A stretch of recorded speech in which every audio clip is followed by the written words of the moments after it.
देखना स्टूडेंट, आज हम एक्सरसाइज 3.4 के इंट्रोडक्शन पार्ट पे बात करने वाले हैं, जहां पे आज हम पढ़ेंगे कि विलोपन विधि से किस तरह से हम क्वेश्चन सोल्व कर सकते हैं दो चर वाले रैखिक समीकरण के।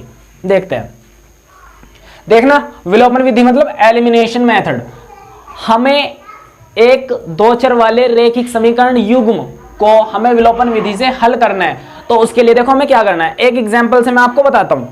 देखो, एक इक्वेशन है x plus Y is equal to 2 और दूसरी इक्वेशन है x minus Y is equal to 4।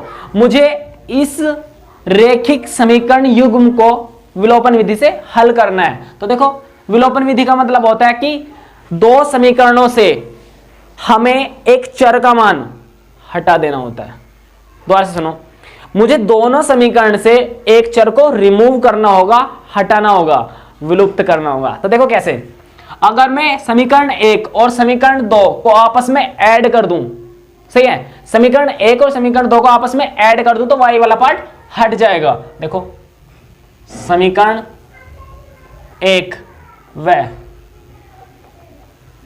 समीकरण 2 को हल करने पर, 2 को जोड़ने पर,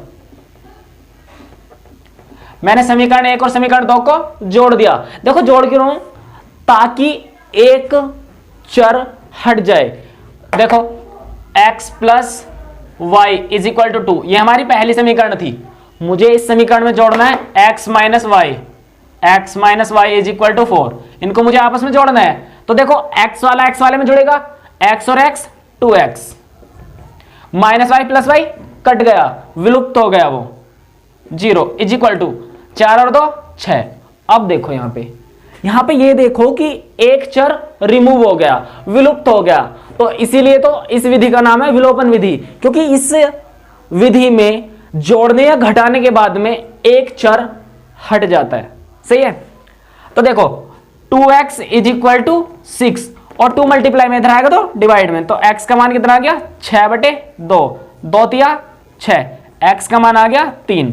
अब x का मान 3 आ गया है, y का भी निकालना है। तो इस x के मान को उठा करके या तो मैं इक्वेशन 1 में या इक्वेशन 2 में रख सकता हूं। तो देखो मैं क्या कर रहा हूं, इन वन का मतलब होता है x का मान समीकरण 1 में रखना।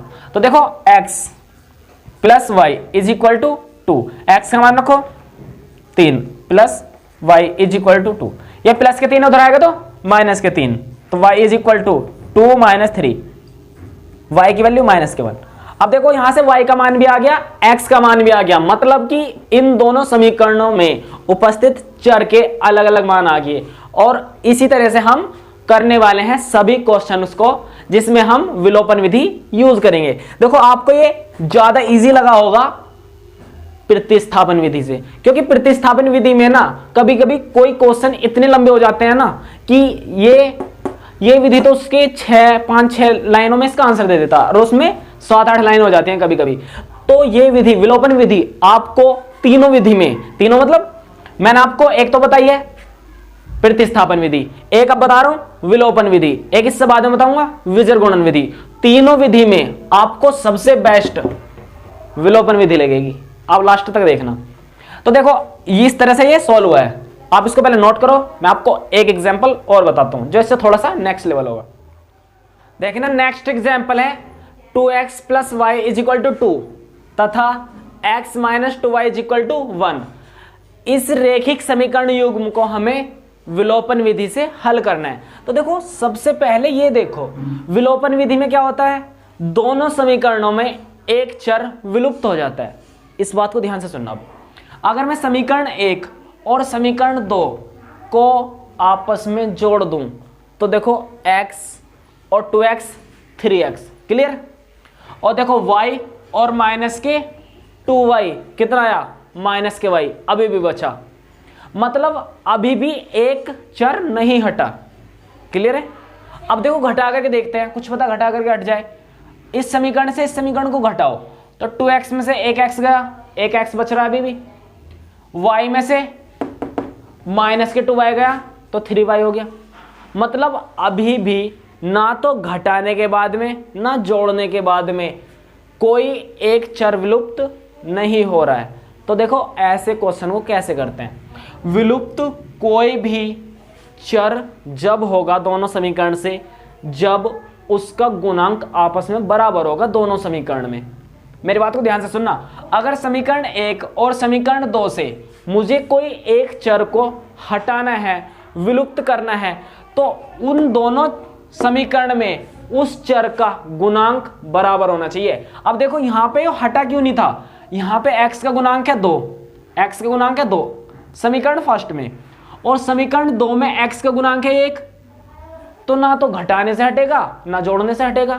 क्लियर है? अब देखो समीकरण 1 में y का गुणांक है 1, समीकरण 2 में y का गुणांक है 2, ना तो जोड़ने से हटेगा ना घटाने से हटेगा। तो अब इसमें क्या करेंगे वो देखो। मान लो मुझे इन दोनों समीकरण से x का मान हटाना है, तो देखो मुझे क्या करना पड़ेगा, समीकरण 2 में 2 से गुना करनी पड़ेगी। तो मैं क्या कर रहा हूं, समीकरण 2 में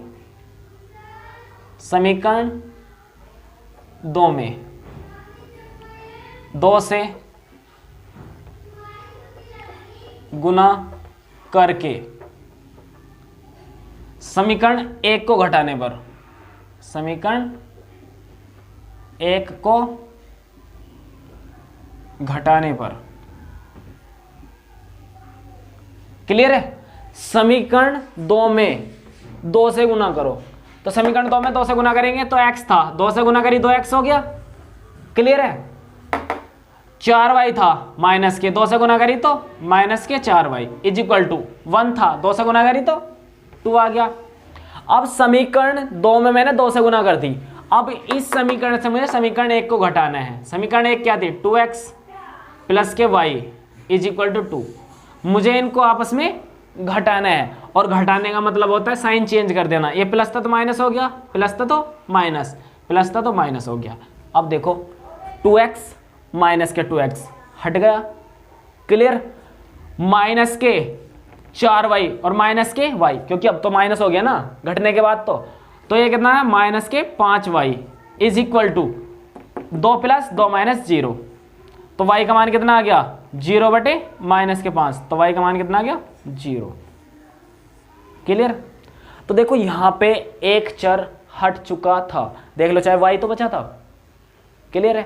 तो इसीलिए जरूरी नहीं है कि हम जोड़ें या घटा दें इक्वेशन को डायरेक्ट और उनमें से एक चर हट जाएगा। तो हमें यह भी सोचना होता है क्या दोनों समीकरण में जिस चर को हम हटा रहे हैं उसके गुणांक आपस में बराबर हैं, तब जाकर के वो हटेगा जोड़ने घटाने के बाद में। क्लियर है? अब y का मान उठा करके मैं या तो समीकरण 1 में रखूं या समीकरण 2 में रखूं। समीकरण 1 में रख देता हूं, सही है? y का मान मैंने समीकरण 1 में रख दिया, तो यह कितना आया, 2x प्लस y का मान 0 इज इक्वल टू 2। तो यह कितना आया, 2x इज इक्वल टू 2। तो यहां पे x का मान कितना आ गया, 2/2, 2 से कटा 2, तो x का मान कितना आ गया, 1। तो यहां से इन दोनों समीकरण का हल क्या आया, 1,0। तो हम क्या लिखेंगे, अतः इन समीकरणों का हल 1,0 है। सही है? x का मान पहला आता है, y का मान बाद में आता है।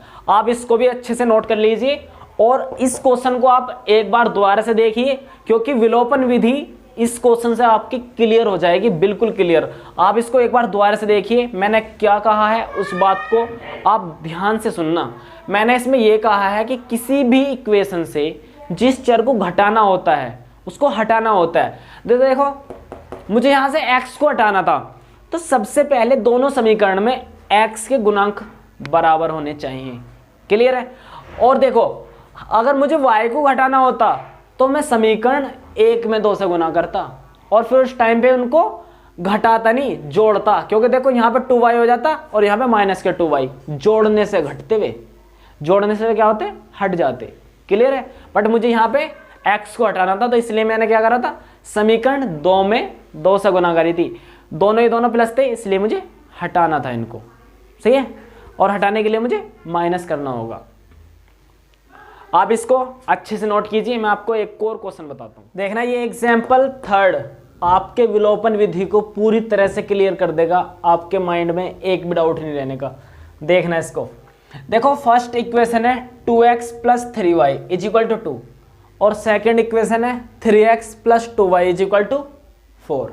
अब एक बात बताओ, मुझे इन दोनों समीकरणों को विलोपन विधि से हल करना है, तो किसी एक का मान विलुप्त होना चाहिए।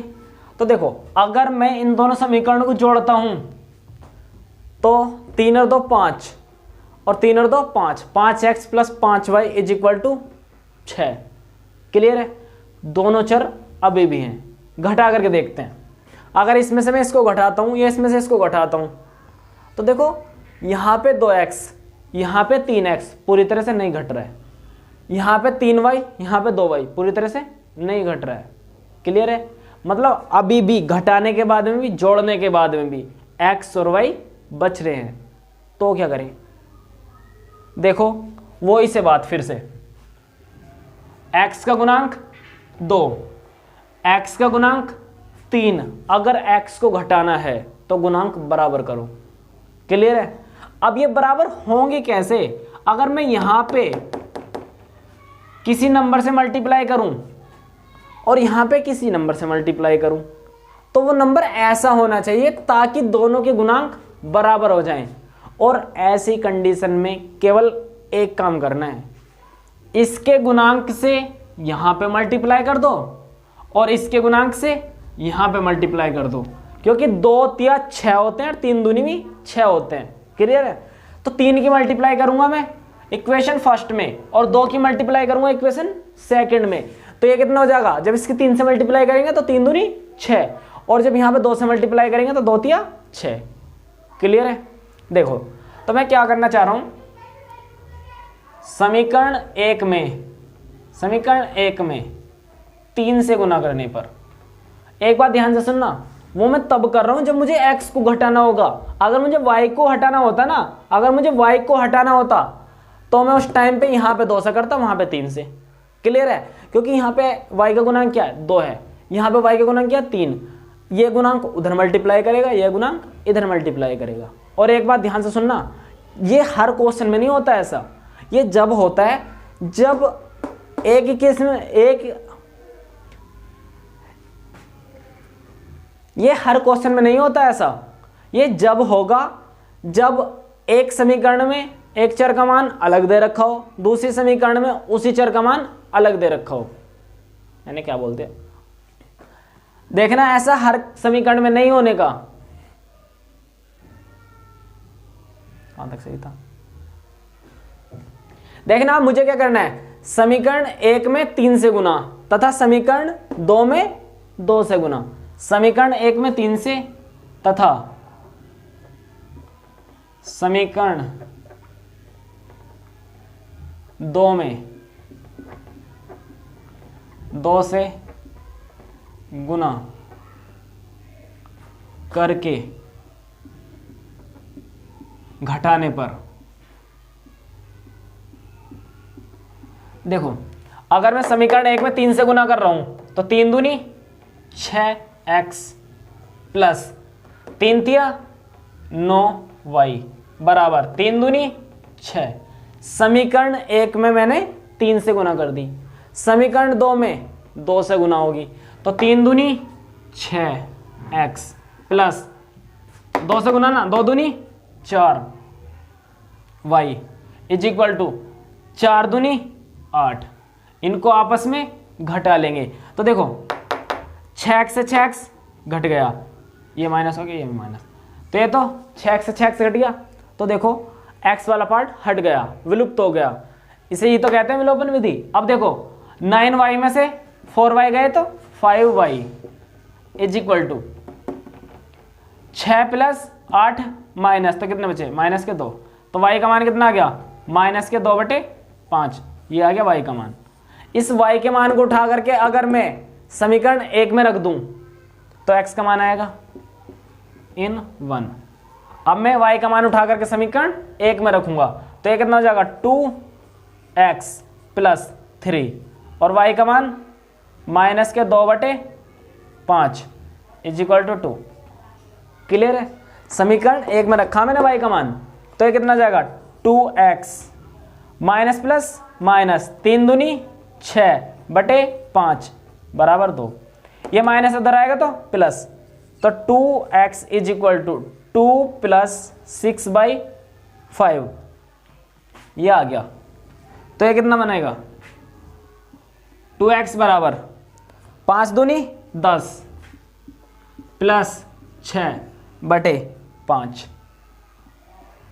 5 दूनी 10 प्लस 6 बटे 5, तो ये कितना आएगा 2x बराबर 10 और 6 16 बटे 5। 2 गुना में इधर आएगा तो भाग में, तो x का मान कितना आया 16 बटे 5 गुना 2, क्योंकि गुना में तो इधर आएगा तो भाग में, 2 8 16, तो x का मान कितना आया 8 बटे 5।